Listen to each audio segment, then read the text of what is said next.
در ستایش زیبایی و تلاش برای جاودان کردن آن در فرهنگ و هنر ایران زمین هنرمندان و سخندانهای بسیاری کوشیدند، چرا که تجربه زیبایی در گیتی یکی از بنیادی ترین سهش ها است.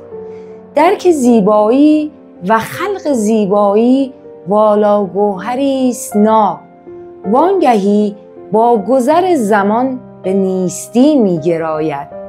در نقد و ستایش این پدیده ناب، حکیم خیام شعری سرودند با این درون مایه: هرچند که رنگ و بوی زیباست مرا، چون لاله رخ و چو سرو بالاست مرا.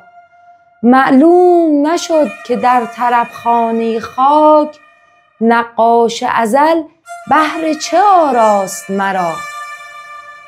اما مهمتر و ژرف‌تر از اشاره به زیبایی و ستایش آن، از دید این فرزانه بزرگ درک و یافتن معنای زندگی است، چرا که هر آدمیزادی برای پاسخ به آن سهمی دارد.